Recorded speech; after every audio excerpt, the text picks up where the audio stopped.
What is up, freaks? It's your boy Marty Ben here to introduce this rabbit hole recap rip. Matt and I got an early one in today so that he could make the trip to New York City to meet up with fellow New York City Bitcoiners. Me as a New Yorker, I'm stuck in South Jersey, not able to attend, but wishing I could. Sending all my love to New York City Bitcoiners. I miss you guys. I miss you. This rip was brought to you by good friends at the motherfucking Cash App.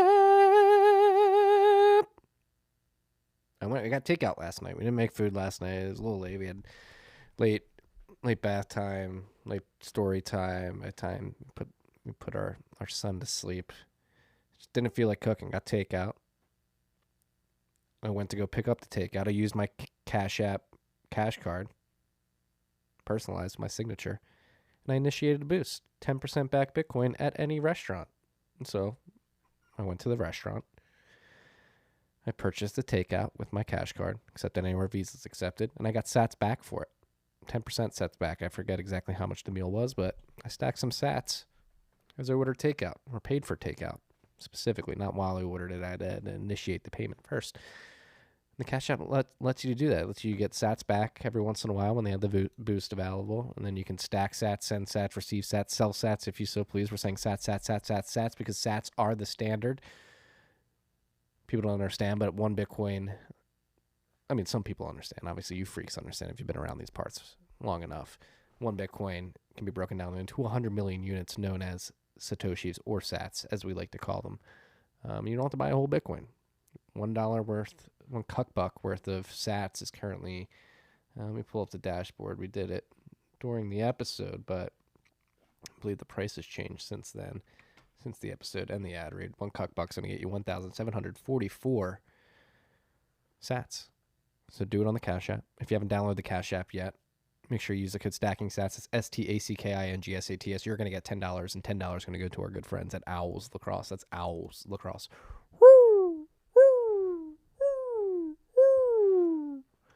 Owls Lacrosse. This rip was also brought to you by our very, very, very good friends, Unchained Capital. Unchained Capital is doing incredible things. They just got a seed round funded by NYDIG and a bunch of others. They're going out there and they're producing products, financial products for Bitcoiners with a security-first mindset, leveraging the native properties of Bitcoin, particularly multi-sig, allowing you to do a collaborative custody model with Unchained so that you have your UTXOs in a multi-sig wallet. You hold 2 keys, they hold 1 key. You can always move your UTXOs into 2 or 3 signature setup by yourself, but if you ever need Unchained, they're there to help you out. And they want to onboard you to their Vault product, and they're doing this with a white glove concierge service. They're going to take you from zero to having a multi-sig Vault set up with $1,000 worth of sats in it. And so this is a package that if you tell them the TFTC sent you for the white glove concierge service, we're going to hold your hand through this process, wipe your ass through this process, make sure that you're comfortable. You're going to get $50 off. Tell them TFTC sent you. You're going to get multiple video conference calls with the team. They're going to get you comfortable with multi-sig in general, with their Vault product specifically. They're going to send you the necessary hardware wallets that you need for this process. They're going to get you comfortable with producing private public key pairs, getting your derivation path for your multi-sig wallet down, securing your seed phrase, and being comfortable moving sats in and out of your vault, your Unchained multi-sig vault. And then once you're finally comfortable, you have it set up, they're going to dump $1,000 worth of sats in the vault. So you go from zero to $1,000 worth of sats in a multi-sig vault via this white glove concierge service. Tell them that TFTC sent you. Go to www.unchained-capital.com. Check out everything they're doing. They have incredible content on their blog. Parker Lewis's Gradually Then Suddenly series is one of the best in the space. It's a great orange pill. Check out everything they're doing. www.unchained-capital.com. We're going to link specifically to the white glove concierge service in the show notes. Very thankful to Unchained for sponsoring this podcast and for building dope products. Last but not least, this episode is brought to you by our good friends at Hodl Hodl as well. Hodl Hodl, leveraging Bitcoin's native multi-sig properties as well, and they're going to allow you to use your Bitcoin as collateral to get some liquidity if you need it with stablecoins. In a non-custodial, no KYC, AML, Hodl Hodl set up a lend platform. So you go to lend.hodlhodl.com. That's lend.hodlhodl.com. You're going to be able to basically meet at a marketplace where you're going to have a counterpart who's willing to lend stablecoins to you. You lock up your Bitcoin collateral in a multi-sig vault. You always hold one key, so you have control. No KYC, no AML. You can do this anonymously on your own terms. You don't have to sell your Bitcoin. You get liquidity. And again, you have control. If you're someone with stablecoins laying around and you're looking to earn great returns, Lend Hodl Hodl offers you the ability to do that by being on the other side of that collateralized Bitcoin loan market that we were just describing. So create your offers and set your own terms, again, at lend.hodlhodl.com. Shout out to you freaks. Thank you for listening. Hope you enjoy this rip. Like, subscribe, share, review, engage.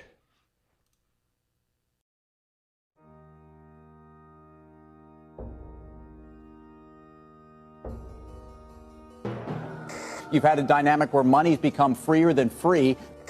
If you talk about a Fed just gone nuts, all the central banks going nuts. So it's all acting like safe haven.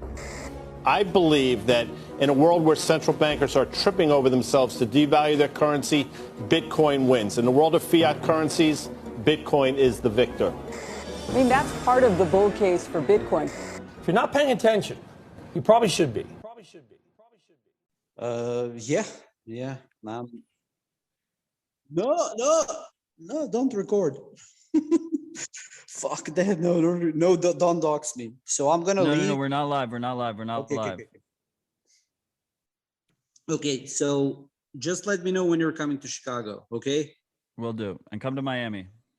I'll try. Okay, talk soon, guys. Love Bye. you, bro. I know. Talk soon. Bye. Peace.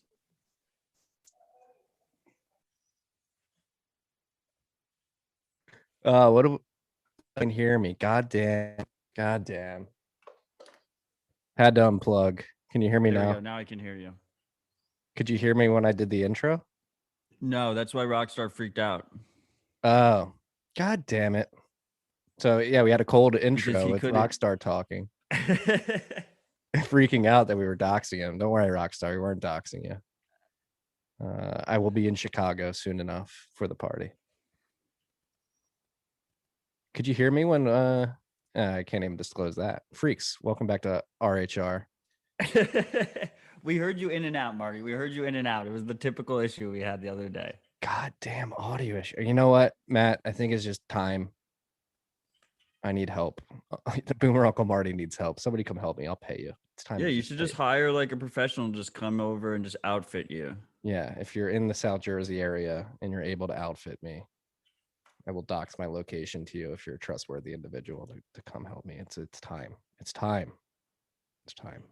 Matthew, I didn't how are you? expect you to just shotgun record there, so I'm recording locally starting now, but hopefully we don't need it.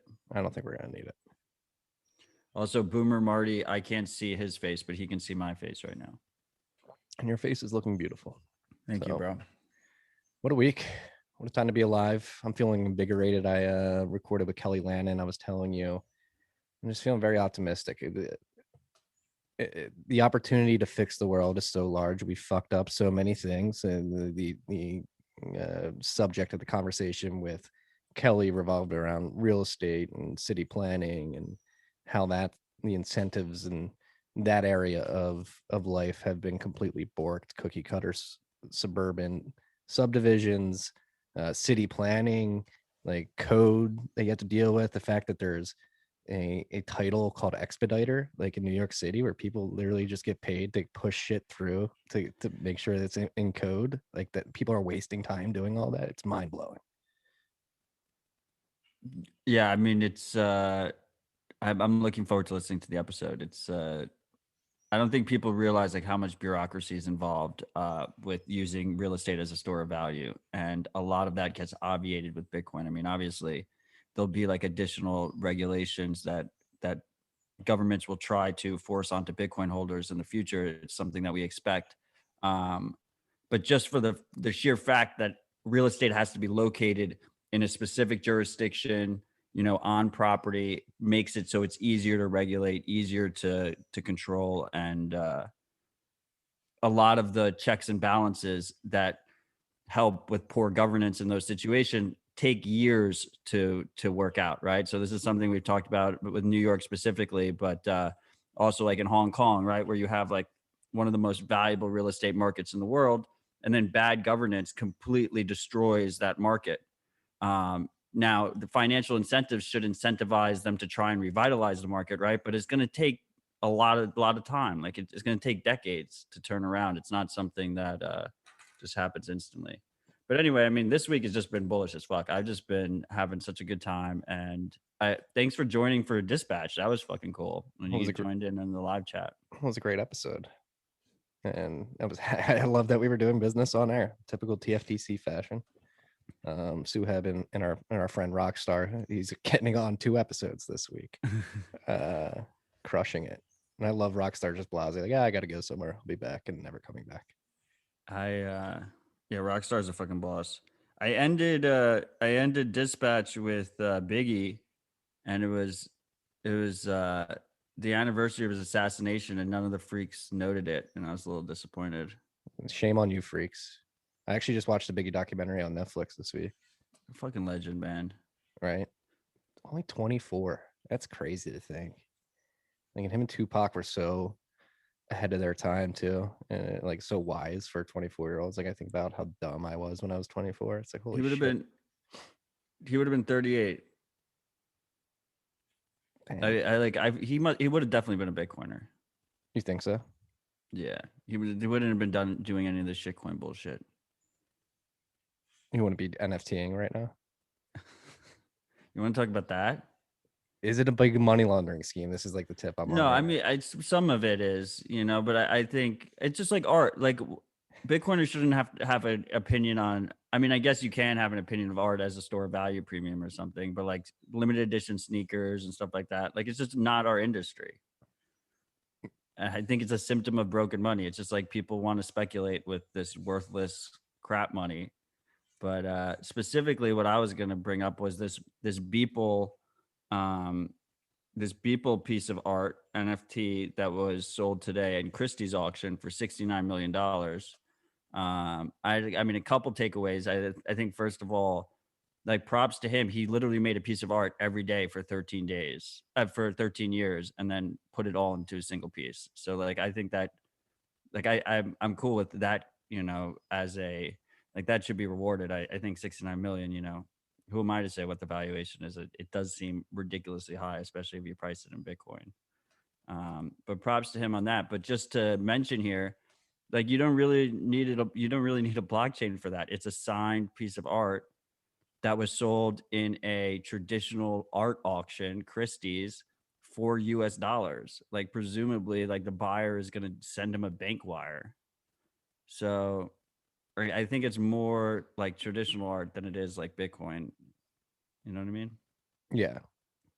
And you know what? This may seem mean, but like, people's art is not that aesthetically pleasing to me. It's pretty shit, if you ask me. Like, can we get back to more beautiful, like Michelangelo-esque sculpting, or like paintings, and then like good sculptures and stuff like that? Like, why? I don't get this, like, Adobe Photoshop Illustrator art. So how long have you been doing the bent for? 4-year anniversary will be on June 8th. Right. So let's say you do the bent, which is super impressive. Every day you're doing the bent.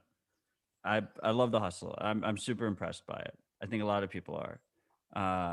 Let's say you do that for another 9 years, and then you create a single signed version of the last 13 years of daily bends.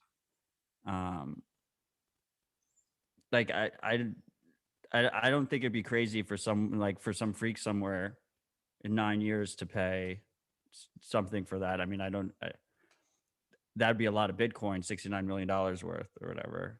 But like half a Bitcoin. But I still, right? Like, it's still, there's something there. Or like when Bitcoin Sign Guy, remember Bitcoin Sign Guy created his 21 21 replicas of his copies. Yeah, replicas of his original Bitcoin sign thing, and he signed them mhm. as well. Yeah, but He this got doesn't need a decent blockchain. amount off of that. Like What? you said. It doesn't need a blockchain, right? Right. And Bitcoin sign guy could easily inflate those replicas. Like you could just literally draw more. Right, but he did sign them. But yeah, at the end of the day, with all these things, you're trusting the creator to not, right? There's a centralized creator that you're trusting not to devalue their product, like baseball cards, right? Yeah. Baseball cards right now are pumping. They're not even baseball cards that have NFTs or any kind of crypto signatures attached to them. They're just pumping because the money is super easy right now. The interest rates are super low. And people are just speculating on everything under the sun. So baseball cards are at all-time highs, trading at all-time highs. And that's manufactured scarcity, right? Like you have to trust Topps or whatever to not make more versions. Yeah. I saw Tom Brady rookie card going for some insane price last week, I believe. Yeah, it's all weird. And like in regards to the bent, like would I ever do that? Like number one, I don't know how I would like do that and like prove authenticity of But you each just bent. sign with a PGP key.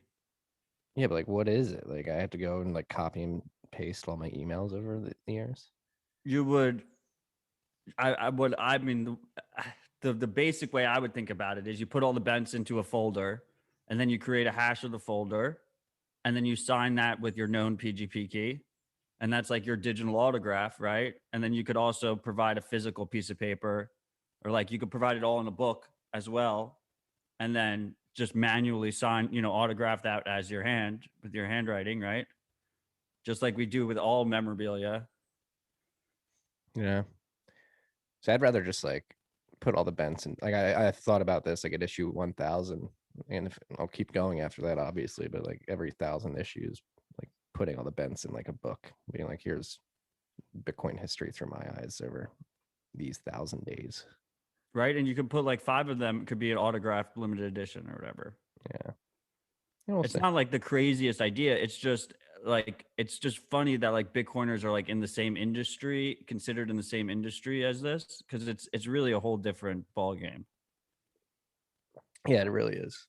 No, again, I actually think it would be remiss if I did not mention the fact that last week we said we weren't going to like focus on NFTs ever again, and here we are starting the episode off again. It's gonna be a long year. It's okay. No, but I agree. It doesn't compete with Bitcoin. If you're out there and you want to be an NFT collector, it's something I'd like to highlight, and that's what I tweeted out Friday of last week, I believe. Like it's opportunity cost. Like you're buying these NFTs, cool. You may value them. I think again, like I said last week, I think they're extremely overvalued right now. That's an opportunity cost of sats you could be stacking. So just keep that in mind. I don't think the NFT market's going to appreciate as much as the Bitcoin market is over the course of the next 2 decades. So just take it with a grain of salt. You can, and if you want to try and trade and ride the wave and dump it at the top, go for it. Not my game. Not playing that game. Not enough time. Not enough time in the world. There's too many sats to be stacked out there. So I'm gonna stay focused on that endeavor. Stay humble. And speaking of sats, one cuckbuck is currently going to get you 1,770 sats. That is because the price of Bitcoin is $56,490 according to Clark's dashboard. We're above $1 trillion market cap again, sitting at 1.05 trillion. We're at block 674,165, 18.65 million Bitcoin have been distributed to the market. 88.81% of all Bitcoin that will ever be mined. We did have that downward difficulty adjustment that we were talking about last week. It happened the night of the 5th, I believe. What's the 4th? It's the 11th. Yeah, today's the 11th. So I think it happened after we recorded last week, and it was a downward difficulty adjustment, 1.3% downward adjustment. Right now, blocks are coming in since that last adjustment. They're coming in at 9 minutes and 51 seconds, which is quicker than the block time target of 10 minutes. And so right now we're 100 1,195 blocks away from the next adjustment. That's estimated to be a 1.6% increase, which again is not that sizable. After 1.3% decrease, going up by 1.6% will leave us below that difficulty all-time high, I believe, when we get to that point, which still signals that hash rate is not keeping up with the price as we hover. Are we at ASIC shortage? ASIC shortage. Regulation in China is something we didn't mention as well.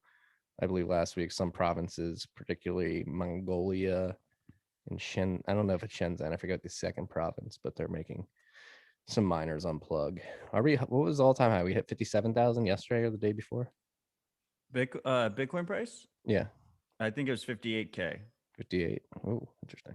I could check. Currently, there are 41,835. We haven't, and that was before. That was before the dip. Like we haven't a few weeks ago? rebroken it yet. Oh, What? interesting. It was a few weeks ago. I thought we broke it earlier this week. Pretty sure we haven't. Oh. Like I was saying, there's 41,898 transactions in Clark's mempool. Average fees per block are going up. Actually, they're down a little bit, 0.77 over the last 2016 blocks. So yeah, those are the stats. Whirlpool, where we at unspent capacity, it's still staying pretty static, hovering at 1,969. Nice, 0.19 Bitcoin, $111.6 million worth of liquidity in Whirlpool. Plebs, we got the 100K sat pool now. New Hell pool. yeah. Who dis? We can pump it. It's pretty amazing. Like the power of number go up in terms of handling dust. What do you mean by that? Well, I mean, when Whirlpool first came out, it seemed kind of ridiculous to have any kind of pool under 1 million sats, because 1 million sats was like $40. And now the 100K sat pool has been added and it's worth about $50, like $55. Yeah, that is a very good point. And like people were like saying to Matt, like, oh, Matt, I have, a 900,000 sat change transaction from my CoinJoin rounds because 1 million sats was the lowest pool, right? What should I do with it? Like, do I combine it with other change? And you don't want to combine those UTXOs because it links and provides additional information about you on chain. It links in ownership there. So you really don't want to combine UTXOs that are involved with CoinJoin. You don't really want to combine them in general. All things equal, it hurts your privacy because it links the UTXOs together. So I said to people, I was like, just wait, like there'll be a smaller pool. And this is the perfect example of that, right? So that's number go up. Cool. Number go up fixes everything.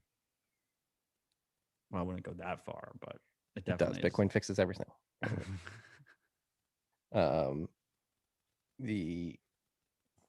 Sorry, I had to respond to somebody real quick. Yeah. Should we get right into shout outs this week so we don't forget them? Yeah, let's fucking do it. We got two. I love the shout outs. Oh, this is an interesting one. First, thank you for the priceless content. Thank you for listening and reading.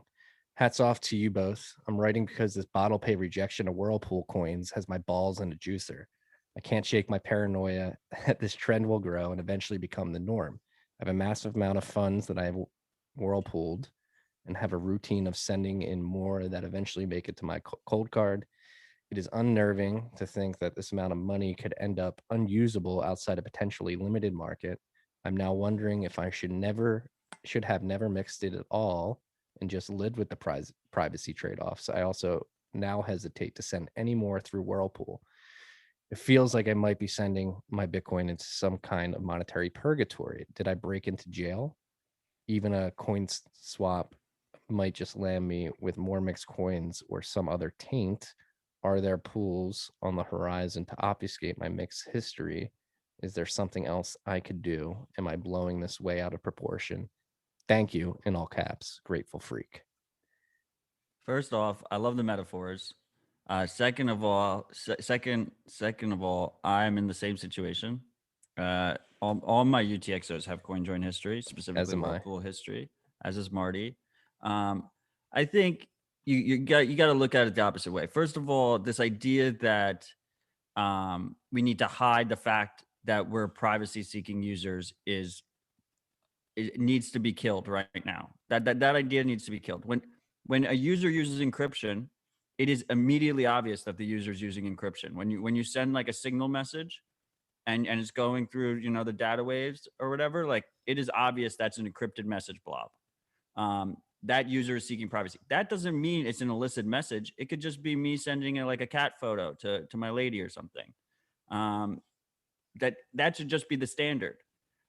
Same thing goes with CoinJoin. Same thing goes with Tor usage. Same thing goes with VPN usage. These are all privacy technologies that are obvious to external observers, but we don't consider them inherently illicit. And the same thing goes with CoinJoin. Same with cash. Same idea. So I think, first of all, we got to push back against that concept as a whole.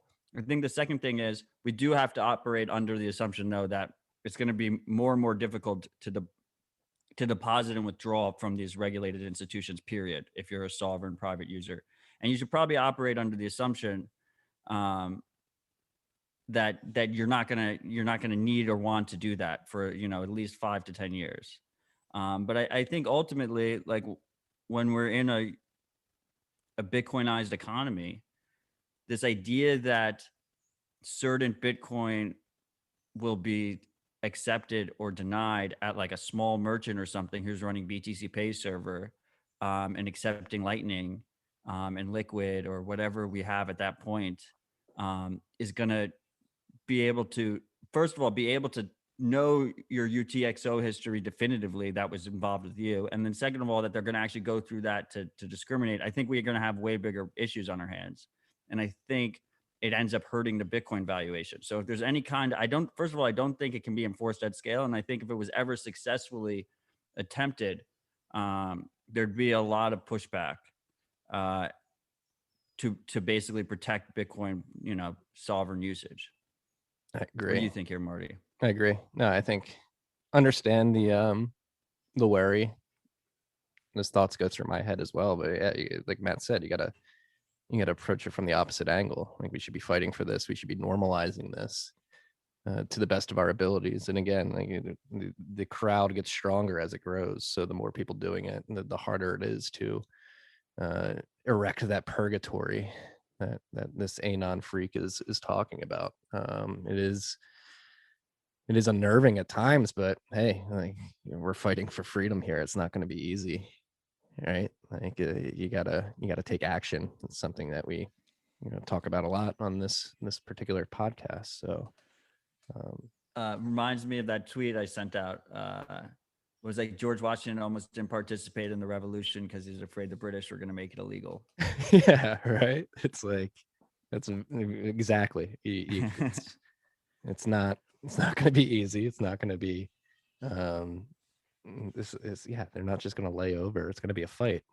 You have to take action and stand up for what you believe in. And if you believe in financial privacy, especially in a Bitcoin world, you have to fight for it, and you have to fight for technologies like Whirlpool. So it is what it is. I don't think we're going to be in purgatory. I think we're going to win this fight because we have logic and truth behind us. So.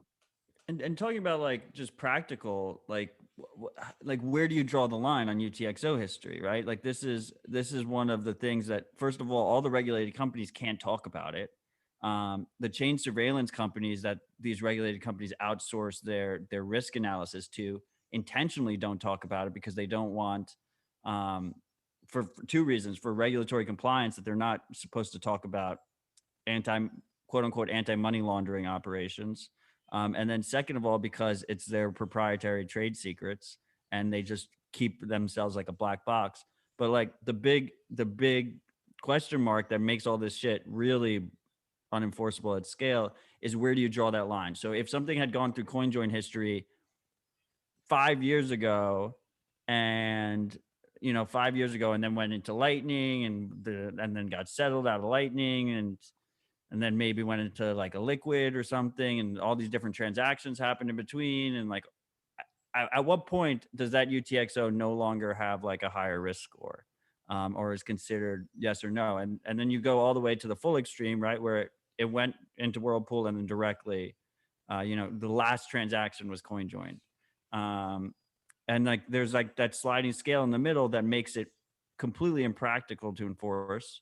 And really what you're looking at, if there was ever any kind of really successful enforcement like that prevented you from spending your coins, you're looking basically at an attempt at like a full self-custody ban, right? Because it's like, what you're gonna, if you're running BTC Pay Server, you're supposed to chain analysis every single coin you receive. You're supposed to just allow every transaction you make to expose sensitive private information to both your counterparty who you're trading with and anyone who's watching the chain.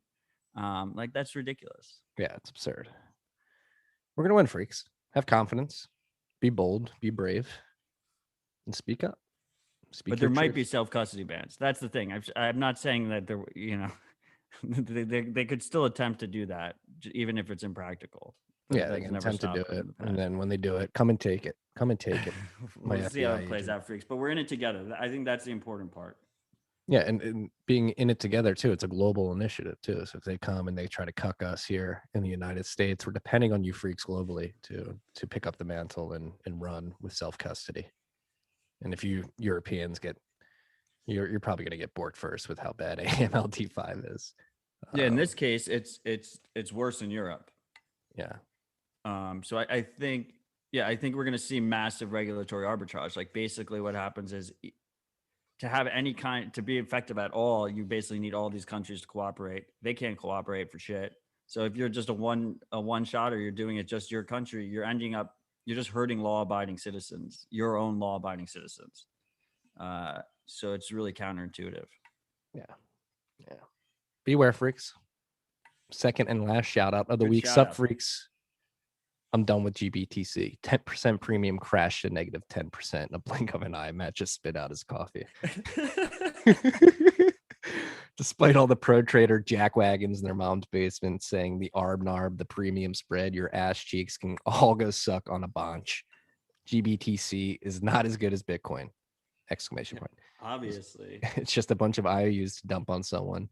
No sort of fib nips and magical nines and golden cross showers is ever going to change that. I'm done with all of it. I sold all my stocks and only buying Bitcoin from here on out. Pure fuck you money. Bitcoin. Those jackwagons can go scat on someone else. I'm tired of having my money devalued and my time stolen. I'm tired of looking at charts. All my savings, all my capital will be added to my sat stack. I'm getting my time back so I can live my life with my family. Screw Bitcoin going to the moon or Mars. Bitcoin's going to the beginning of time. The big fucking bang. I'm opting out of Earth. Let's drink, freaks.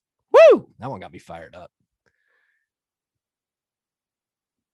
I mean, it's actually like a perfect segue from the last shout out discussion. Opt out. Well, I think it's interesting that this discount has created a whole new discussion around what is GBTC and what is the value of GBTC and what is the value of self-custody, which is always important. That's a discussion that we want to happen all the time here at TFTC.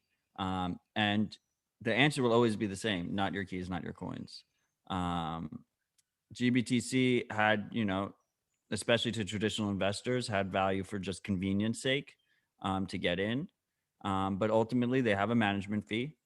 They have no way to actually redeem for actual Bitcoin. So they should always trade at a discount going forward. Probably not as substantial of a discount as what we saw, right? We saw it hit, I think it almost hit 15% under the actual price of Bitcoin. And then now it's nominalized more like it's like 5% or something, but it's only like DCG came out.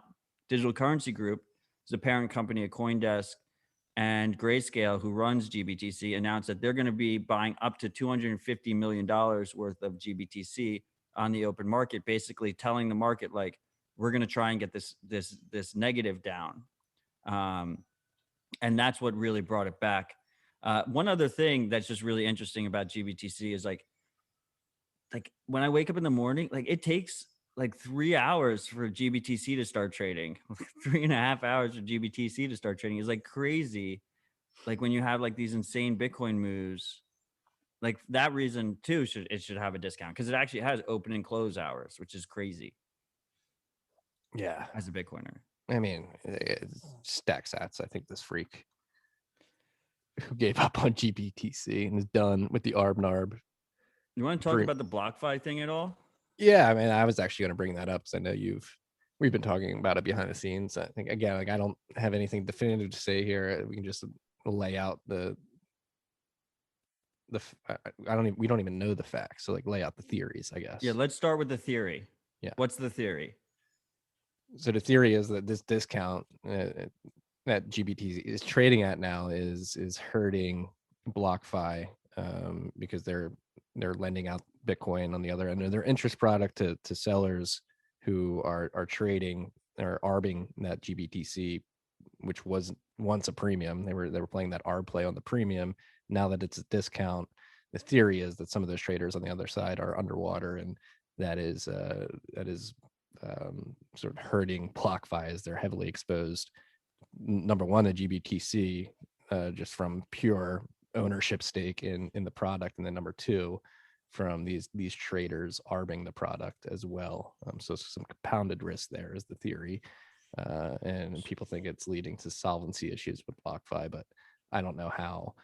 I don't know if there's any teeth behind these theories, and then you add to the fact that they shut down signups temporarily earlier this week, and it's adding to people's questions around BlockFi. I don't know if I'm actually leaning towards I think that theory doesn't have much weight behind it, but okay, wait. So to be clear, first of all, BlockFi denies any solvency issues. They said they have no solvency issues. They've also reactivated signups since closing them. Marty explained the theory pretty well. I would add two things. I mean, these clients pretty good. I don't know. These clients were using high interest loans from BlockFi, right? To arb this GBTC premium, to harvest that, when it was up by like 15% or something. So they were paying high interest loans to harvest that 15%. But the trade takes like 6 months, the way like the lockup period works. So they're all piling into this trade. The premium goes all the way up to like 40% at one point in December. And then the trade turns on them. And I'm pretty sure BlockFi also was doing the trade themselves, because BlockFi had to announce that they were holding like 5% of GBTC shares. They had to regulatory announce that. So all those things are happening at the same time. And to be clear already, we talked about not your keys, not your coins. It applies more than ever in the terms of BlockFi. Like BlockFi's main business is to give you interest on your Bitcoin holdings, and then they rehypothecate it as a service. They'll lend it out as a service. So you're taking on pretty heavy custodial and counterparty risk for, as far as I'm concerned, a very small return, like 6% on an asset that can move up 10% in a day. Seems kind of low to me to give up I would never do that. And on top of that, I mean, they wouldn't even accept my UTXOs because they have CoinJoin history. But so all of that said and done, the theory was as the discount widens further, or just stays in its place, they were going to have more and more issues. Since that accusation happened, Barry Silbert came out, and the first time he's tweeted in over a month, he tweeted that they were going to buy the $250 million worth of GBTC. And BlockFi today went on like a big PR campaign about all the money they just raised. 300 million, right? Which was raised, presumably was raised already, right? They just decided that today was going to be the day that they were going to announce it to the world and make a big thing about it. So it really does feel like, did you see Pomp's video today? Like, it felt like I don't want to like FUD or like create any whatever. We're explaining the theories. We're explaining the theories. Yeah, these are, but like the Pomp video reminded me of the Roger Ver video with Mt. Gox. I didn't see the Pomp video. What was it? It's like him standing in front of a clear white background, and he's like, I'm super proud of the team at BlockFi. They just raised all this money from all these big investors, and he lists out all the names of the investors, and he's like, there's never been a better product for crypto investors, and then he shills his ref link at the end, and he also led the round. Yeah. So that's just, that's just my 2 cents. Yeah, it is. There's a lot of, this could all just be a coincidence, and like, yeah, after talking to Renee, who's head of their risk management, like I think they have smart people working the risk desk and the hedging of the risk overall. I hope they're solvent. I like to think they are, but yeah, it's not a risk I'm willing to take personally. I hope for the sake of BlockFi users and BlockFi the company, they're all good people there. I hope that they're okay. Yeah, but the GBTC thing is weird. Now you have Barry, yeah, like you said, the First Barry tweet in a month. the Barry funding. I think Chris Ben Dixon tweeted out that's like very akin to like the Federal Reserve bailing out the banks or something like that. That's what I kind of feel. I feel like the risk profile was just everyone who was involved in this trade was just like, oh, well, Barry will bail us out if it turned out wrong. And then he had bailed them out. And that's kind of what happened. Yeah. And now Barry's looking for ETF specialist. So maybe they're trying to get away from GBTC and the headaches that come with that particular product, especially as ETF products and other Bitcoin exposure products come to market. Yeah, and Barry's fucking printed so much money off this product over the years. Like, is $250 million even that much? Like, no, it's nothing. He's still making 2% on the fucking whole thing. Yeah, right. $40 billion or something like that right now. Fucking insane. Just a money printer. Yeah. All you can say is, I mean, for more reasons than one, but, thank God that Bitcoin doesn't prove a stake. Because imagine just one organization owning that much. Like, that's crazy. Yeah. Hey man, we need to save the environment though. Like, we should be open-minded about proof of stake. It's dude, important. I guess I didn't realize you're just getting started, huh? You're gonna be battling all the blue checks over Bitcoin and the environment this whole year. It's just gonna be a daily thing for you. It is. Like the Chapo Trap House guys, it came at them in the newsletter. I don't know much about Chapo Trap House, but people are telling me that they're important on the internet. Should I be scared? They want to drone strike mining operations. Yeah. With no due process. Like, that is anti-freedom. Right. And I saw you responded to that guy. Like, somebody who's been trying to take down authoritarians.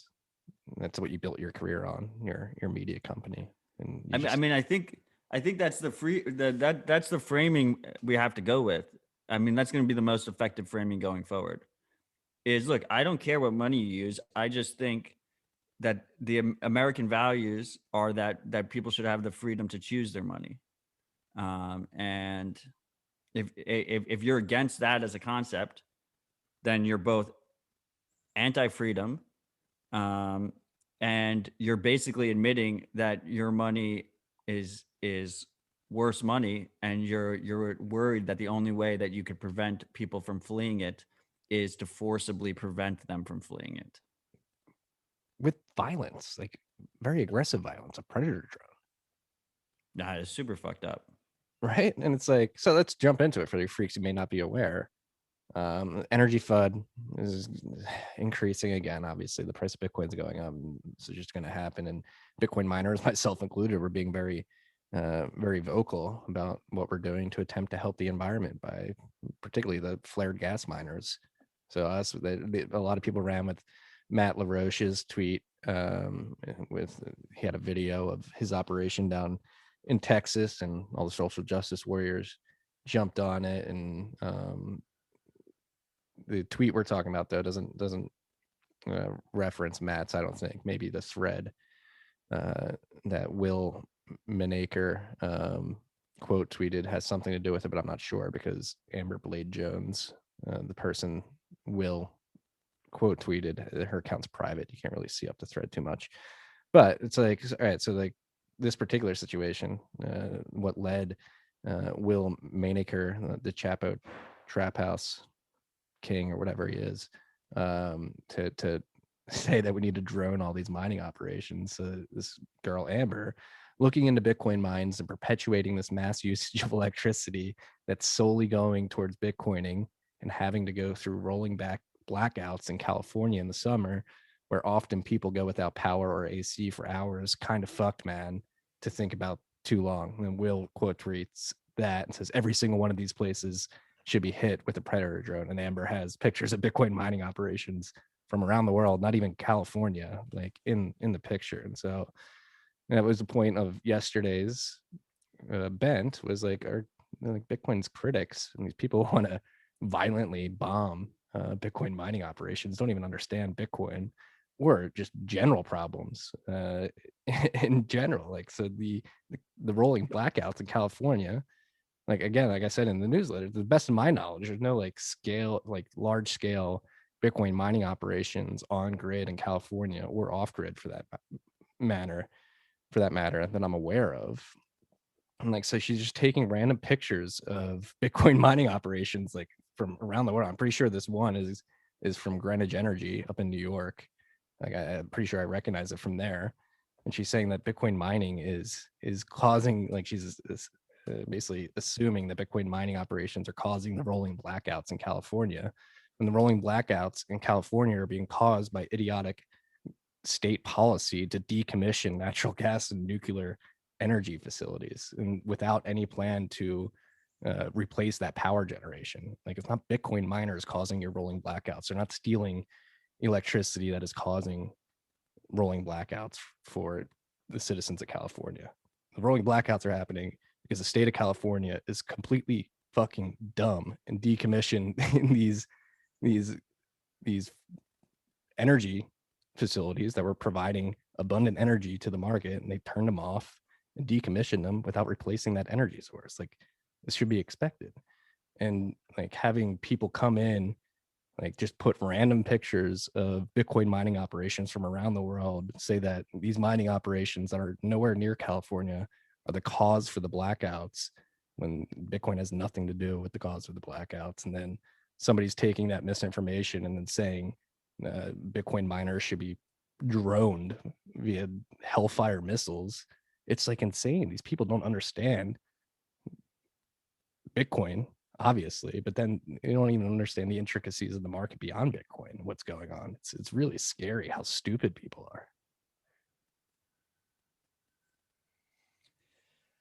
are. Yeah, I it's exhausting just hearing the recap about it. Yeah, I hope the recap was okay. I stumbled there a little bit. No, it was a good recap. It was a good recap. I just, it's what is old is new again. You know, this is FUD that we've heard forever. And it's, you know, we live in a social media age where every blue check is going to have an opinion on every different topic. So yeah, I think these people are obviously wrong. I just don't know if arguing with them is very effective. Like, they don't, right? I mean, I guess what the goal should be, as with all Bitcoin deniers, the goal should be to reach their audience. You're actually trying to show their audience the facts rather than convince the person who doesn't want to be convinced. Agreed. And that was sort of the reason, or the goal of yesterday's letter, was to say, hey, like, if you're a Bitcoiner out there and you're seeing this FUD, especially if you're a newer Bitcoiner, you're like, oh gosh, like, am I getting something that's like bad? And like, people have those inclinations. Like, no, like, here, like, throughout history, we've been through these cycles many times. Matt and I have seen these arguments time and time again. They've been debunked thoroughly multiple times throughout Bitcoin's lifetime, and they're just going to keep coming back and keep coming back. So the goal of yesterday's letter was like, hey, most of Bitcoin's loudest critics don't understand how Bitcoin works. They don't understand the value it provides, especially compared to its competitors. And then beyond that, they don't even understand like anything really, other than like what they're forced to work on day in and day out. And that's actually another one of the beautiful things about Bitcoin. Like, I didn't understand the dynamics of the oil and gas market and the energy market at large until I got into Bitcoin mining, was forced to think about how all this stuff comes together. And that's the beauty of Bitcoin, is it forces you to think. Once you figure out how bad the money's fucked and how vast the misunderstanding around what money is, how it should function, how it has functioned for the last 5 decades, and you see that, like, oh shit, like, if we have fucked this up that bad, like, how many other areas of life have we fucked up, and forces you to think about all this, where Bitcoin's detractors don't have this same type of mindset. Yeah, I mean, I think just in general, I mean, Joe Rogan has this line that I always loved from his stand-up, which is like, when I was a kid, I thought there was adults, and then I grew up and I just realized everyone was winging it. And that is the case. So like, I'm not pretending like we, figured out a lot of this shit instantly. Like, it took us a lot of time too. I think there's just a tendency with people in general to just assume status quo things, to be hyperbolic about things, to not actually research and do things themselves. But it's just so weird in this particular circumstance, because like, Bitcoin critics who come at for the power angle, we're on so completely different like perspectives. Because in from our perspective, like, I think, and I know you agree, like, Bitcoin improves our energy grid, improves our energy mix, and improves sustainability, improves efficiency, and they're saying the exact opposite, the complete extreme opposite. So it's a very interesting position to be in. And this is, not priced in. I think this is a perfect example of a specific nuance of Bitcoin that the overwhelming majority of the world doesn't understand. Even people in our so-called industry, a lot of them believe that proof of work is like Bitcoin successful in spite of proof of work, rather than a main reason being that distributed proof of work exists. They think it's a problem that needs to be solved.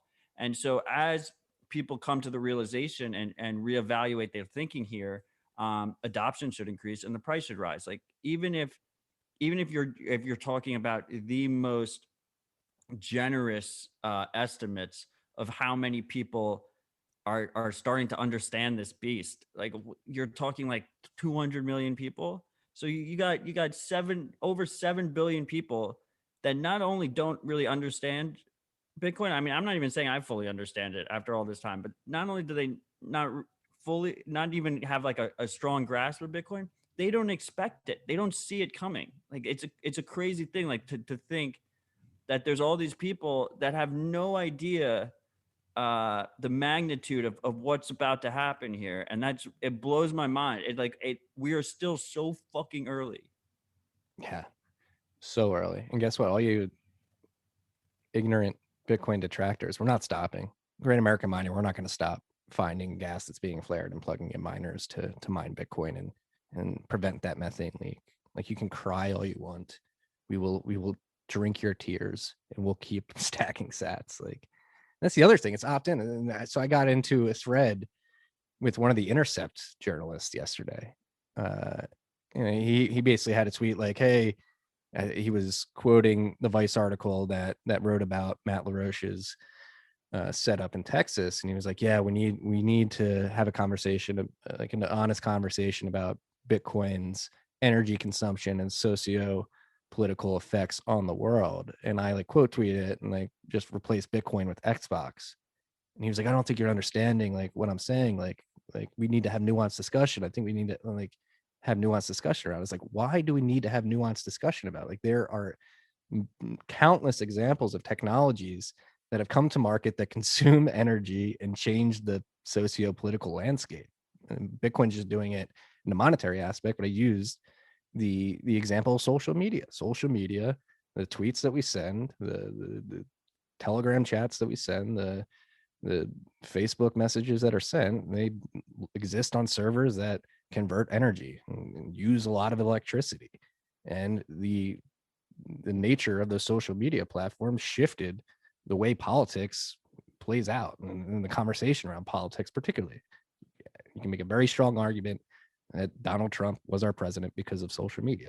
Like, that is a technology that consumes mass amounts of energy and shifted the paradigm of our socio-political interactions with each other. Bitcoin is the same exact thing. It's just doing it with money. And the fact that Bitcoin has to justify its energy conversion, and the fact that it's changing socio-political dynamics, even though it's a completely opt-in system, just doesn't compute in my mind. Like, why are we having this conversation about Bitcoin? We didn't have about Facebook, MySpace, all that stuff. They all consume energy. They all shift the socio-political paradigm. Like, It doesn't make, it's just false. It's not consistent. I hate the inconsistency. A couple of things. First of all, I laughed when I saw the Xbox tweet because you're just always coming at video games. Yeah, I mean, it's ridiculous. I mean, this is also the funny thing here is most of the time when you're arguing with these people, they're the type of people that think that electricity prices should be subsidized or free. And that's why electricity prices exist on the contrary, electricity prices are what stop waste usage, right? Like if I'm running my Xbox, I should have to pay market rates to run that Xbox. And if I don't think it's worth that time that I've put in to have the money to pay the rate, then I won't use the Xbox for that time. That's how capitalism works. But instead, what happens is we have these heavily subsidized electricity rates that incentivize poor behavior in a lot of ways. And yeah, and it's just funny because they would argue the exact opposite, and I just think it's just a ridiculous premise to begin with. Yeah. No, and again, we're letting them drag us down into the NFT and energy fund conversation. We're just giving it too much airtime, but we're gonna freaks expect more of it. It's something we'll keep reevaluating. On a separate note that I thought was interesting, I do have the new Xbox, which does consume a decent amount of power. But one cool thing about it is it has this feature where I can play Xbox games that I own remotely from like a phone or tablet. And it goes back, like my Xbox is like a home server that does it. Interesting. And what I thought was an interesting takeaway there is they wouldn't need to set it up in that way if it wasn't for like IP laws and like regulatory burden. So they otherwise they could just serve it from, Microsoft has one of the largest cloud servers in the world. They have Azure, like they have a super good capability of serving things via the cloud, but the ownership structure there, they couldn't make it work. Even if I own the game, they couldn't make it work so I could stream from the cloud. But what they could do was they could build it into the box that I have at home, connected to a hardline internet connection, like a strong internet connection. And I kind of feel like that's what's going to compel easy to use Bitcoin node usage, right? Because when you have custodial use, it's like a very similar framing. You have custodial usage, and that is high, that has a high regulatory burden. But if you put a box in someone's home that's easy to use, that connects back to their mobile phone, and they're doing everything themselves, then you don't have that regulatory burden. And it's amazing how easy Xbox made it. Like the average user probably doesn't even realize that the remote play is getting served from their home box. They don't even know. Yeah, no, that is really, really cool. And I like that example and that sort of framework for future Bitcoin node operations. Xbox, hey, it's good for something. Teaching us the way. I'm kidding. I love Xbox. Actually, I admitted it a few weeks ago. I played some Call of Duty recently. Very good game. Very fun game. Marty, we're 50 minutes in and we haven't talked about this Aker shareholder letter yet. Well, I mean, it's a perfect, the energy stuff is a perfect segue into this. Huge oil conglomerate software producer, Aker Group, and they have a goal to transition to make their operations more greener across all their companies. And they came out and announced second richest man in Norway, correct? I saw top 10, but I'll call him the second richest. I've seen as high as number 2.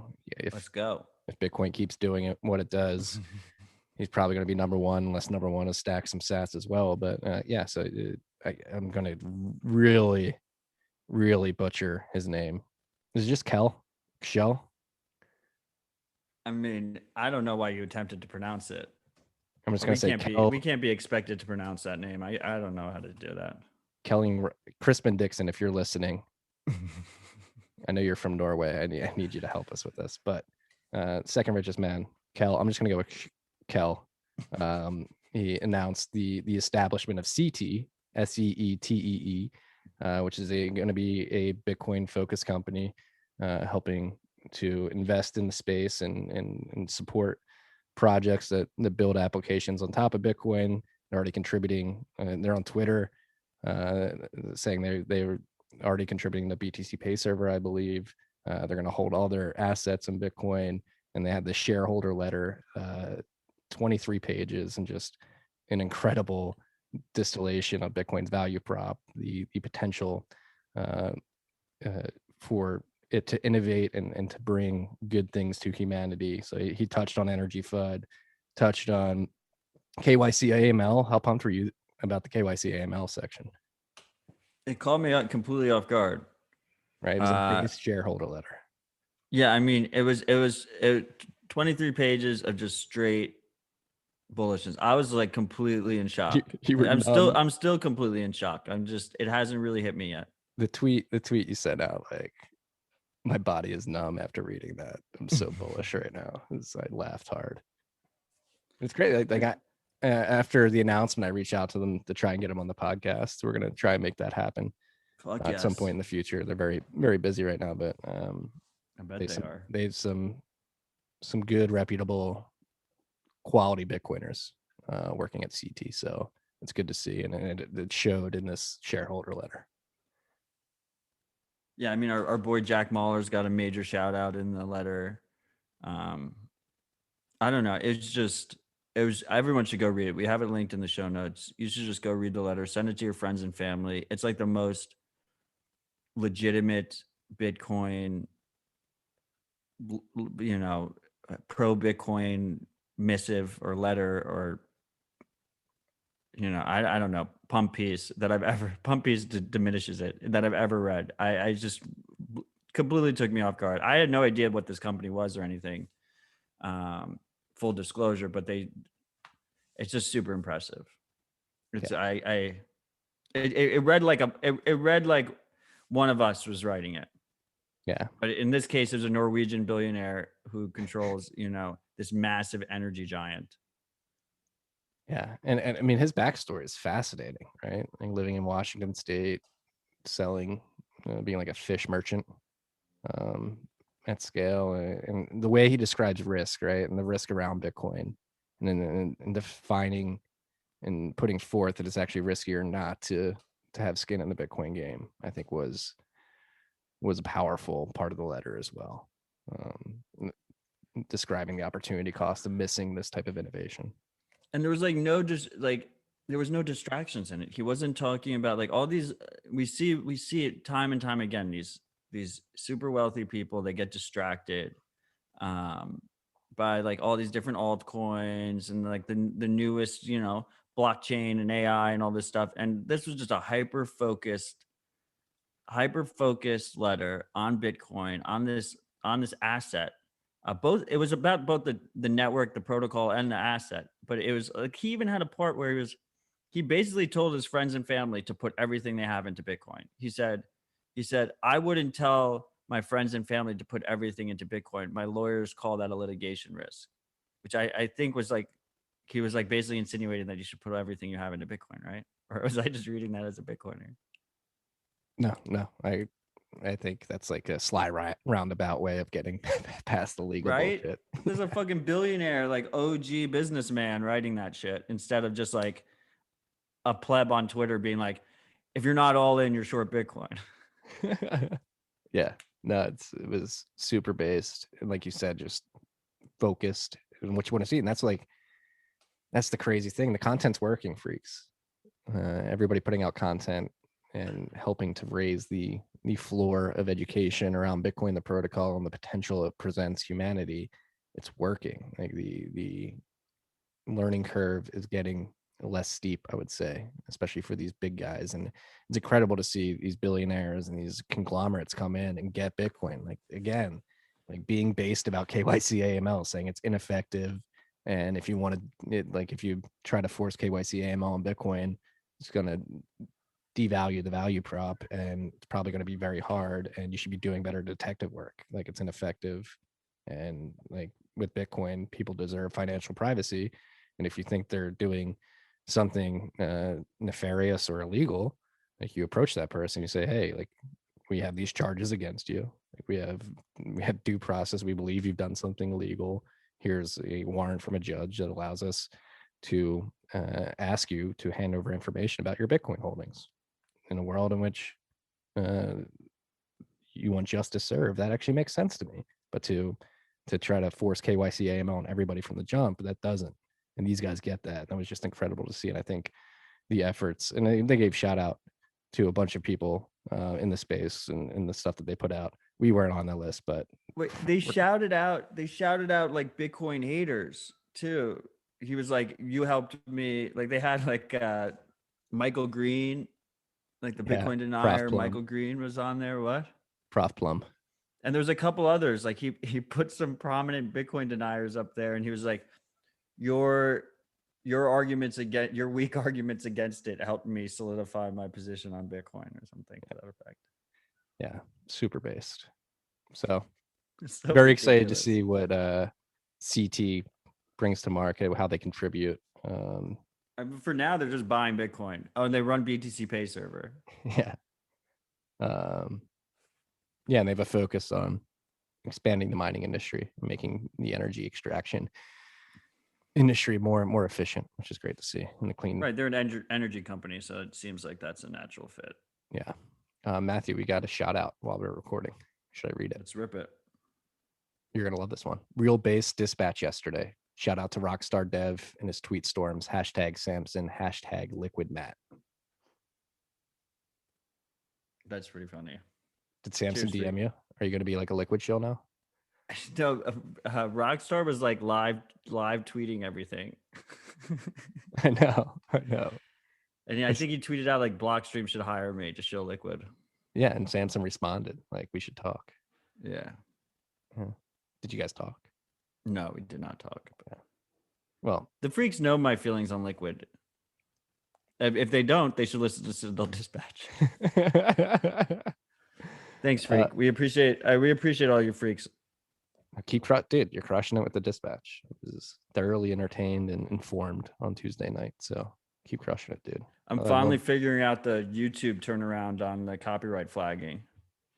I can get it up. I can get the video back up now in like 6 hours. I got the downtime down. Anybody listening in Hawaii, that works out great for you. Exactly. Like a little happy hour dispatch. It's keeping on the bullish news, following up on Aker.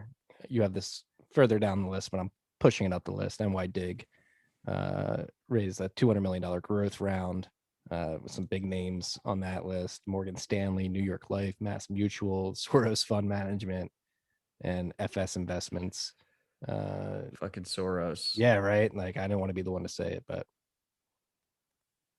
Also, it turns out the pronunciation is NYDIG.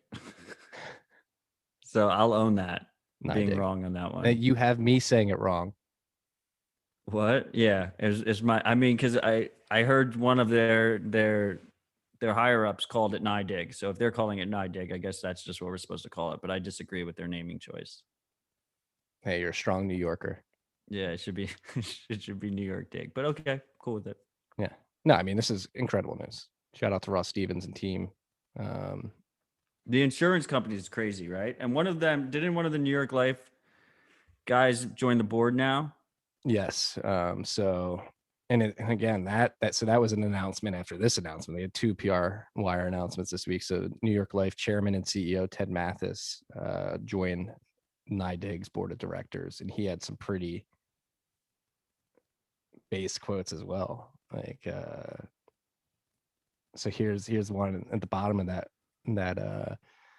that press release that I think you're going to like. Focus, be humble, be kind, anti-fragile. These aren't just the words on the coffee mugs that Ross and team use. They are the values that define who they are and how they operate, values that I deeply share, said Mr. Mathis. I am excited to be joining NYDIG's distinguished board at such a pivotal time in the firm as the Bitcoin ecosystem continues to mature and expand. I strongly believe in the management team and its mission of offering critical financial services that enable safe and secure access to the emerging open source monetary system for all.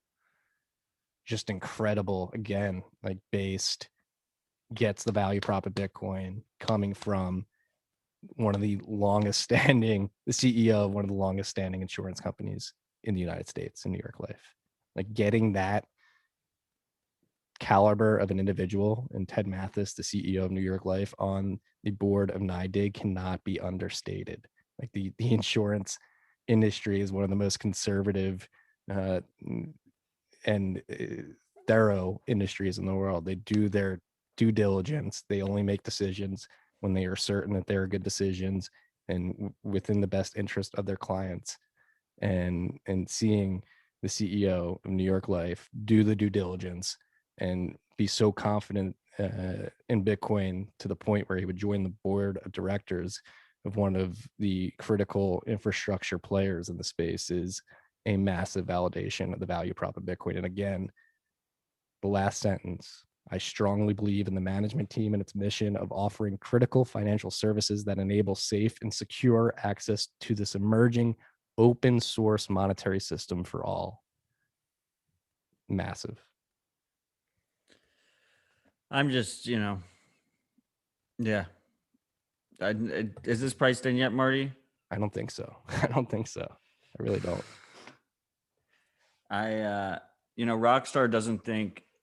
Rockstar bet me that he doesn't think we're going to hit 200K by conference day, by June 4th, or I guess June 5th. I don't know. We didn't clarify. If Bitcoin price doesn't pass 200K on June 4th, but it passes on June 5th, like, I'll be happy regardless. It's got to be the live rabbit hole recap, beginning or end of the episode. Well, I'm hoping that we don't. Yeah, you have 200K by RHR, but that doesn't sound. I like the rhyme of 200K by conference day. I like that too. But like, I still, like, I apologize, freaks, if also this is probably because it's a coffee rip, mainly because I'm about to go visit the New York City Bitcoiners and it's going to be fucking dope. But I apologize, like, if I've been a little bit lowercase lately. I'm just kind of, you're in shock. I just You're see numb. this massive wave and I'm already overwhelmed. I had something, what's the word? It's untasteful and something in bad. I just had a bad taste comment come to my mind, but I'm not going to say it. I'm not going to say it. There you go. How mature. Yeah. No, I mean, it is hard to overstate the gravity of what's going on right now. The type of people that are coming in, the type of validation that Bitcoin's getting. It's getting real fast. Yeah, real fast. It's getting real fast. Like, while we're on the raises, since you jumped to NYDIG, our friends at River Financial also announced a $12 million raise. So there was 3 big raises that were announced this week: NYDIG, Blockfi, and River. Yeah. River raised River raised 12 million. Series A, led by Goldcrest Capital. And that's going to be used to expand the River team and build industry-leading financial services that will make Bitcoin more accessible to traditional investors. And then BlockFi raised 350 mil at a $3 billion valuation, Series D. So a lot of money flowing into the space now. The other thing that was interesting about that BlockFi announcement was they mentioned how much money they have on their platform. I want to say they said $10 billion, which is just something to keep an eye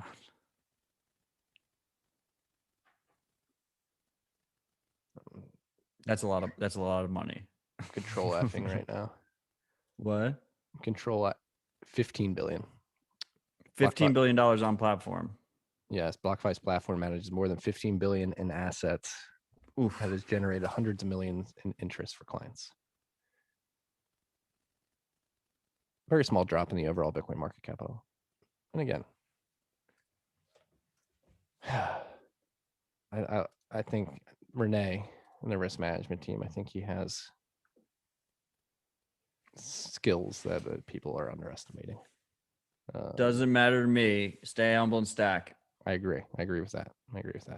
Again, not my risk appetite, but people do want the product. So BlockFi is providing it and people are using it. Beware, know the risk. Monthly revenues of 50 mil. That was the other number I was looking for. Interesting. Yeah. All right, now we get to an interesting part of the conversation. New Taproot activation method proposed, speedy trial. I like it. I sort of I said this last night. I was sort of jaded by the whole lot true versus lot false. I sort of tuned out, especially like literally like last week, the week before. The amount of like notifications I was getting from the mailing list was like, what the hell is everybody talking about? Like I just had to like tune out.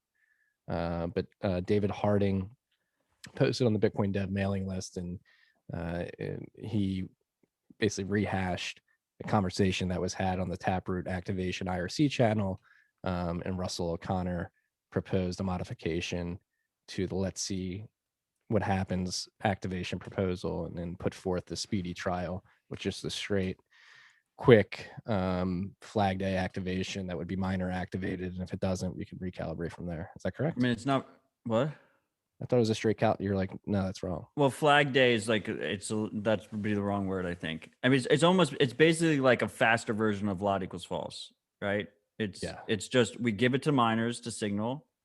If they hit 90% signaling, which isn't hard and fast, like Yeah, but if they hit 90% saying they support it within 3 months, then we activate 6 months after that.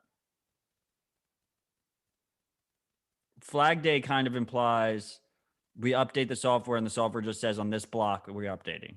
Yes, agreed. Yeah, no, I like this. Which was also proposed as a separate thing. So this is nice because it's just like before we get into any kind of argument, and we've talked about this in the past, like setting up precedents, right? Maybe the best way to upgrade with soft forks going forward is you do this, you jump in there with a 3-month signaling period. And then we can think about more complicated things if the miners don't signal after those 3 months, right? But if they do signal, then we don't have to even discuss everything else. We can just fucking do it, right? Yeah, no, I love this. Shout out to Russell O'Connor for putting this forward. And it seems like that this is garnering a lot of support, even in the developer community. Well, for the freaks, the funniest part about this is if you look at your calendars, and this if this works, it's going to be 9 months to when the software gets released.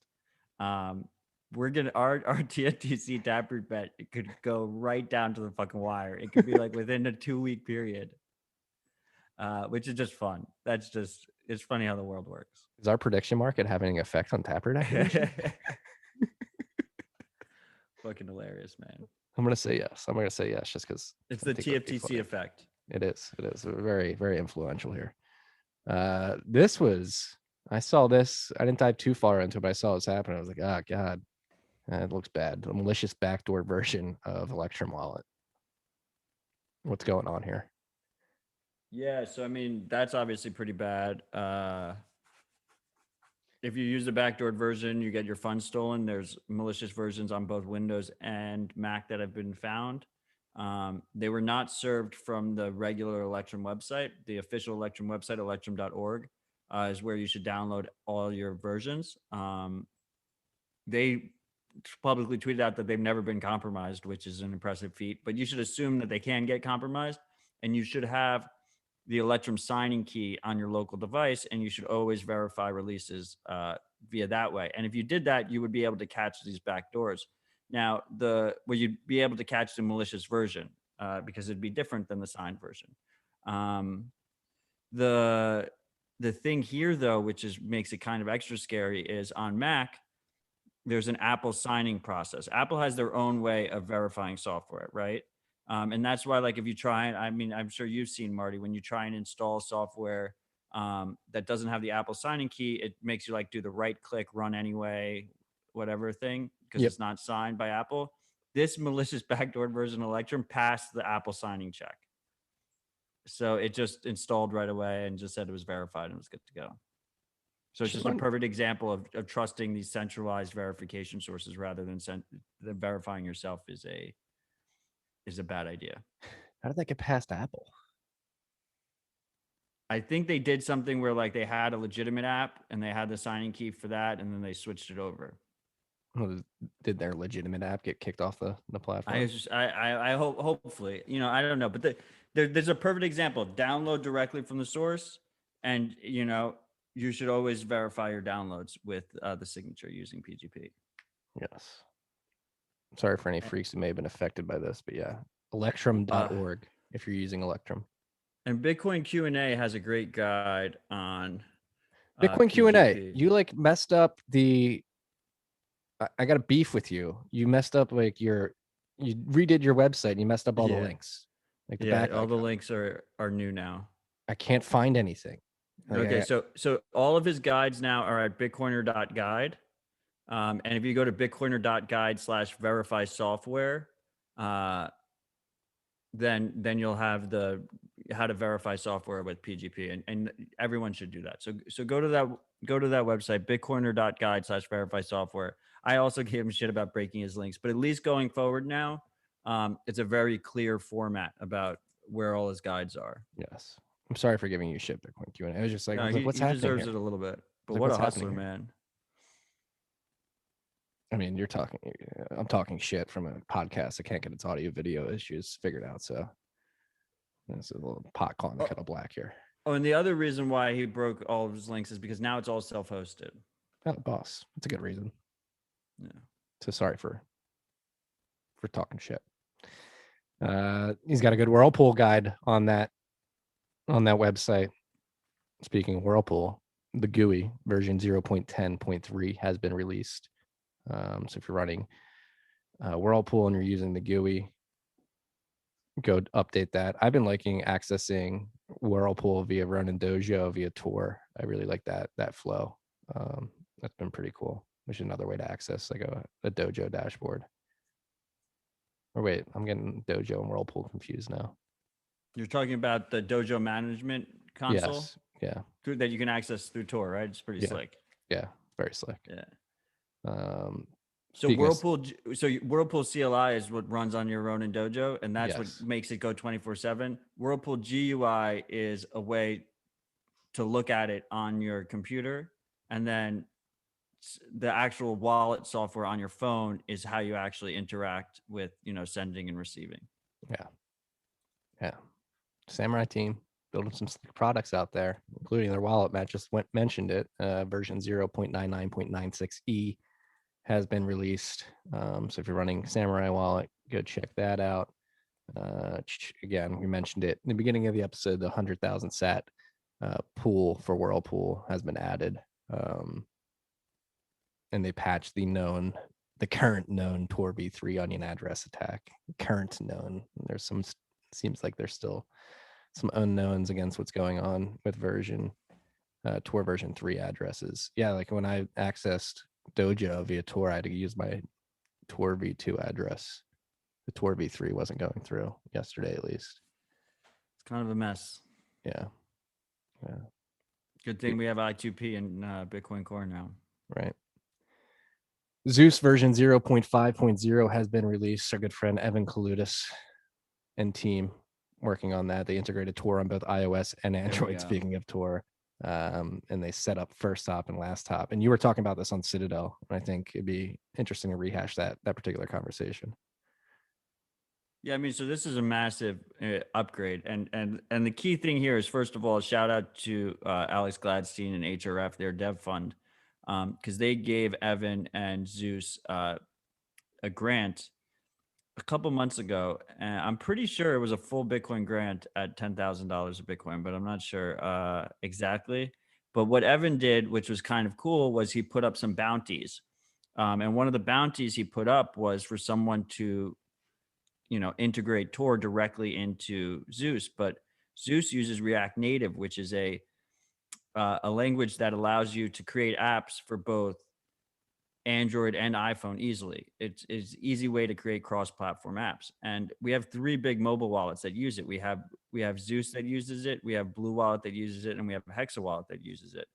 So now that that bounty has been claimed, and we have Tor support in React Native for both platforms, Zeus has it, but presumably we're going to get it baked into Blue Wallet and Hexa as well.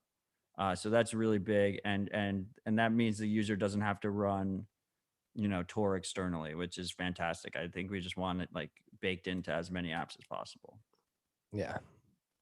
So shout out to HRF for providing the grant, to Evan for having the smarts to put up a bounty on this particular feature. Shout out to the developer who claimed that bounty, and hopefully we get these privacy enabling technologies baked into more wallets, which is what you want to see. And then the other thing is the first hop, last hop, right? Which is pretty cool in terms of giving you control over your Lightning payments as an advanced user, especially if you want privacy. Because those are the two nodes, the two routing nodes that are going to know the most information about you. And if they're both controlled by the same person, it could hurt your privacy. So that's kind of cool, right? So you could have your first hop could go through a Tor only routing node that's like not run by like an institution, and then your last hop could go through like a major institution node or something, and you have more control over that path, which I think is a really cool concept. Yeah, it's really dope. So shout out to the team over at Zeus. I know it's not just Evan by himself anymore, so they're fucking killing it.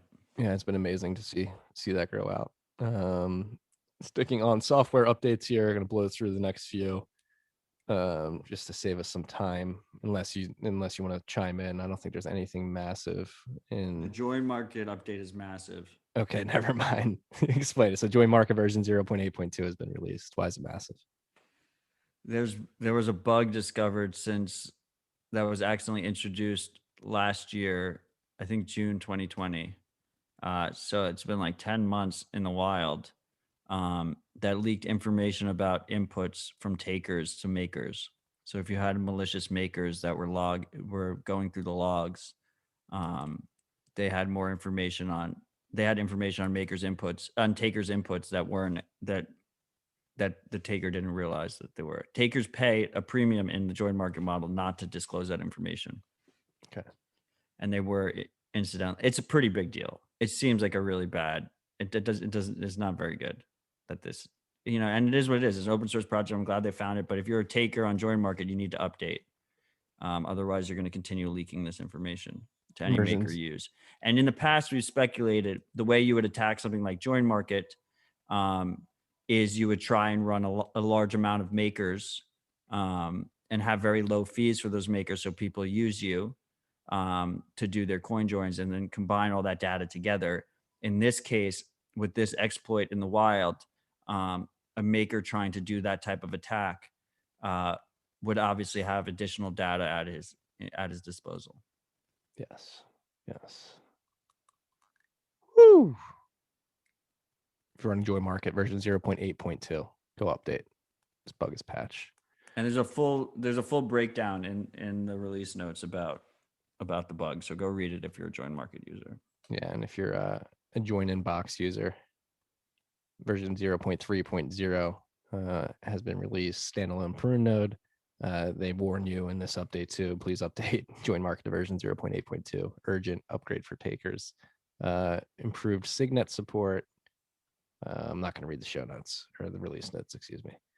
But shout out to OpenNoms and crew for releasing that 20 hours ago. So if you're running JoinInbox, version 0.3.0 has been released. Coldcard version 4.0.0 beta has been released. They made some major internal changes. So go ahead. Matt's leaning in. Lean in, Matt. Don't rush to upgrade to that, freaks. This is definitely beta. Only advanced users should be using it. Big change that he's using Bitcoin Core's crypto library now. It's the first hardware wallet to do that. So that handles like all the random number generation. So make sure.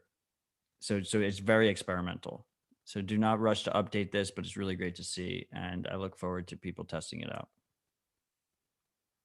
If you want to be a beta tester, it's available. We'll have the link in the show notes. This is something that Greg Maxwell has been requesting of hardware wallets for a long time. So shout out to Rodolfo and crew for getting her done. so people can experiment with it, see if it's safe. Beta, version 4.0.0 beta. Sparrow version 1.3.0 has been released. You got a fee priority indicator. It's going to display addresses on connected USB devices for multi-sig wallets. Add change password button. That seems pretty important. Upgrade to HWI 2.0.0. I'm now reading release notes and I get made fun of for that. So that's as far as I'm going to go with Sparrow version 1.3.0. And then BTC Pay Server version 1.0.7.0 has been released. And this is just some spring cleaning, UI polishing, bug fixing, API calls. Nothing too major in this from what I can tell. And that was software updates of the week, at least the ones that we caught. Anything else on the top of your mind? Let's check no bullshit Bitcoin real quick to see if we missed anything. Nope, doesn't look like it. One thing that's on my mind since you just mentioned Sparrow is that Craig Raw, who was on Dispatch, if you haven't listened to that episode, go listen to it. I fucking love Sparrow. He added a donate option on his website, similar to Mempool's donate option. You get a little badge. You donate with Bitcoin. So consider donating if I think it's, I don't know what the website is, but go to his website and donate. Consider it's like sparrowwallet.org or something. What? Consider donating. Yeah. We already read all these raise announcements. So the last topic we have on the list is from Krebs on security. At least 30,000 US organizations newly hacked via holes in Microsoft's email software Exchange. I do not miss Office Exchange at all. What's going on here? I didn't read this yet. I mean, this is really bad. I think I think it's just another example.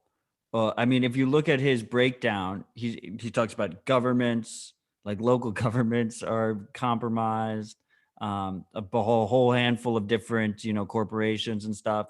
So like this idea that like a bunch of boomers that are running these companies and these governments can keep our KYC information safe or like our personal information safe. And it's not just Bitcoin related. Like when I try and report imposter accounts, freaks, if me or Marty, it looks like me or Marty DM'd you asking you for money or something, like it's not us.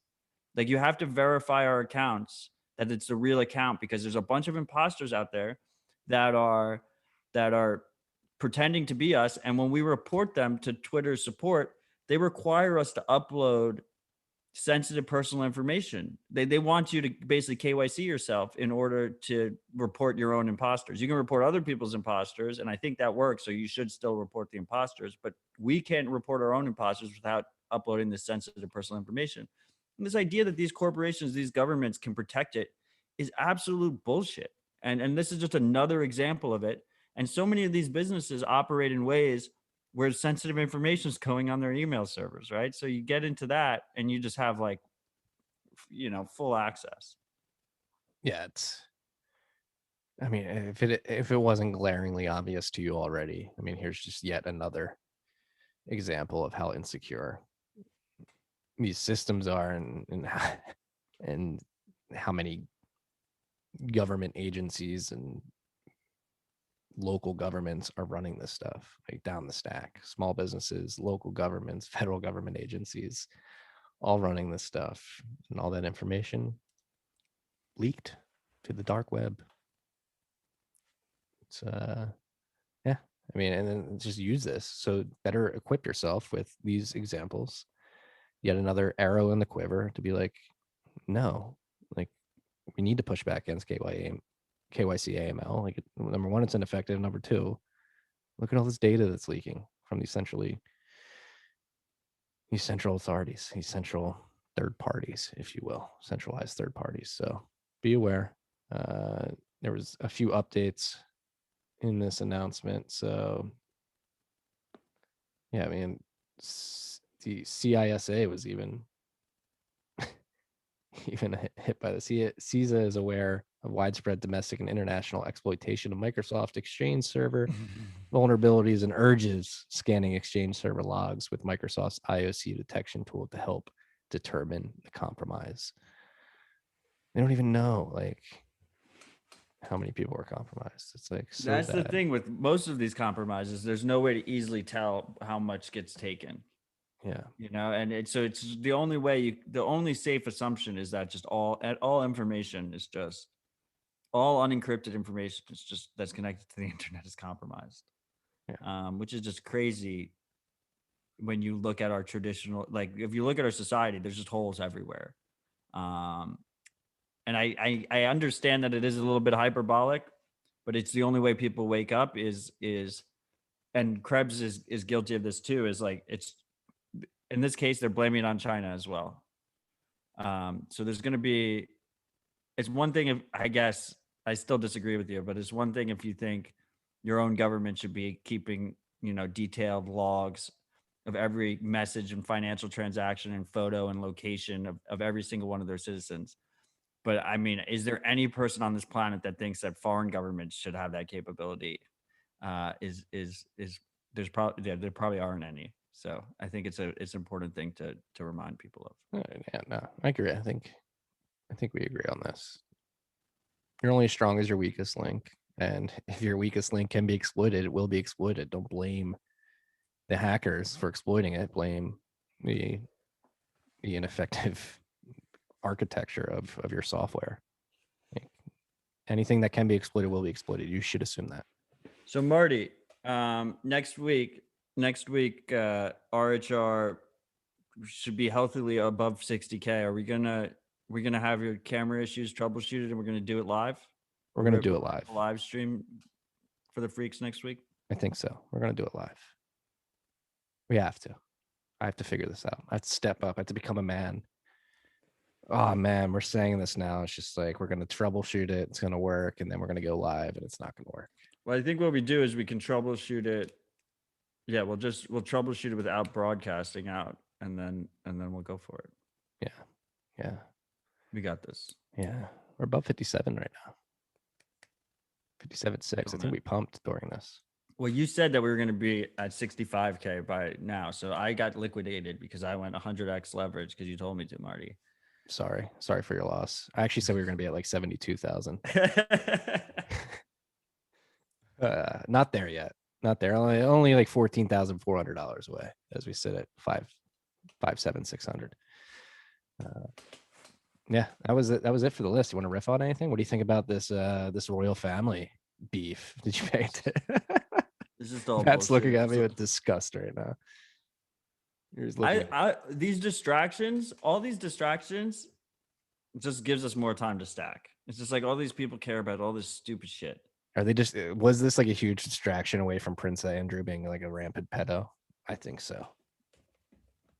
Matt doesn't want to comment. I mean, this is the most royal family news I've seen in America in a long time.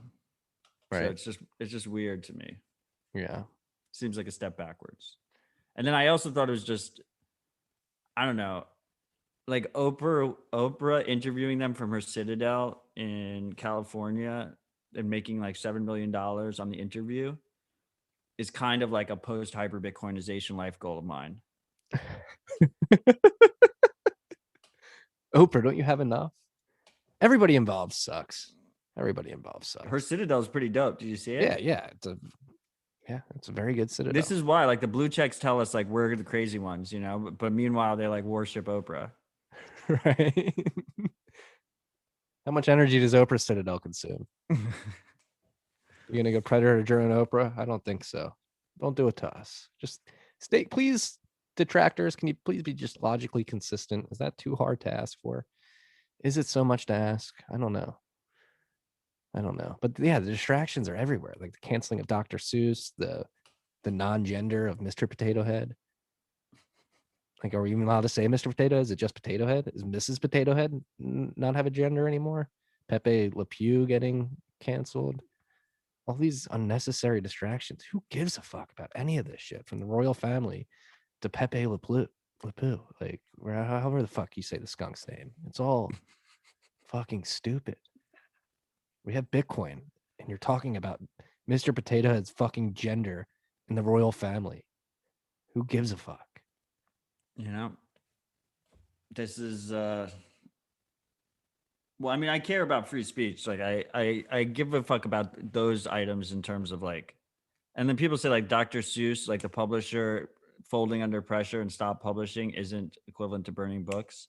It's like maybe it's not a one-to-one example, but if those things get pulled off of Kindles, like it's even more effective than actually burning them after the fact. And if you look at what happened, Oh yes, I care about that. I don't get why people care about burning the books in the first place. Like, why? oh yeah, 100%. And I mean, if you look at it, eBay won't even allow the resale market to happen, which is just it's super dangerous when you have these large corporations that are so entangled with the government, and it's just so incestuous, and it's such a slippery slope. Like our rights can just get fucking trampled on so quickly. If we're sitting here in 2021 and you don't realize that after the year we've had, then I mean, I don't even know.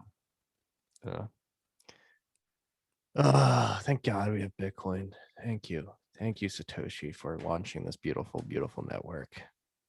Hey, if you're one of the energy hysterics that tuned in to see what type of terrorist we are, like Bitcoin's only going to consume and convert more energy. It's going to use more electricity. Just get used to it. It's inevitable. But it's And also going to get more efficient over time. Yes, it has gotten more efficient over time. If you like, do your research, please. If you're gonna like come at Bitcoin and criticize Bitcoin, please do your research and like come correct. Like this Karen guy, whatever the fuck his name is, he wrote an article. I have a lot of space in his head. Apparently, he put a big chunk of this article to focus on me and my thoughts on how Bitcoin can help make the energy industry more efficiency, particularly the oil and gas industry. Karen Joshi. No, it's not Karen. He sounds like a Karen. You're intentionally mispronouncing his name, right? What is it? Is it Catan? Catan. Yeah, it's another Catan. There's no R in there. The R and the T are right next to each other on the keyboard, so he could have made a typo. I think his name's Karen.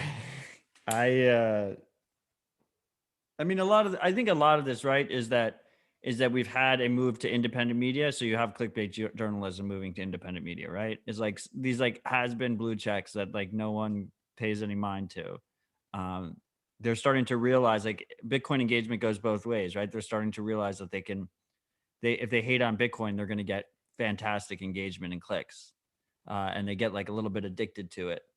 And a perfect example, I mean, is Peter Schiff. I'm pretty sure. Do you see what's happening with Spencer Schiff and Peter Schiff? Like they're playing us. Yes, I don't get involved in the Schiff drama. Yeah, they're like they're pushing Spencer Schiff as like a Bitcoin. Yeah, and he's like DMing hero. people like, get me to 50,000 so I can like flip in my dad. It's like, I don't like that. I don't like. They're very transparent about it. Right. But this is the power of Bitcoin, right? We should like that. It's a topic that everyone wants to talk about, and it's just going to be that's going to just happen more and more as time goes on. Yeah, Bitcoin is inevitable. It's winning. It's going to continue to win. It's going to convert more electricity. It's a good thing. It's a very good thing. And again, like, all right, we're back to the energy FUD. Like nobody ever wants to bring up like the second and third order effects of Bitcoin mining energy consumption. And probably the strongest second order effect is the fact that Bitcoin mining secures the scarce digital asset, which is Bitcoin the token. And if Bitcoin the token gets widely adopted and we get a sound monetary system adopted widely in the world, and people are operating on a sound monetary system, it's going to reduce energy waste significantly, just because the amount of misallocated capital is going to decrease significantly. You're not going to be able to allocate capital to things that would have gotten financed in a fiat world that consume energy. Like nobody thinks about that second order effect. Yeah, and like also we have 11 aircraft carriers. Right. That take up megawatts of, I'm pretty sure like 200 megawatts of energy each. The next country I think is China, and they have 2. Yeah. Beware, freaks. Beware. Matt, do you have anything you want to end it on here? I love you, freaks. I'm looking forward to enjoying this beautiful day with the New York City Bitcoin crew. About to jump in my car and head out to there. Join us on Citadel Dispatch next week on Tuesday. I love you all. Stay humble. Stack sats.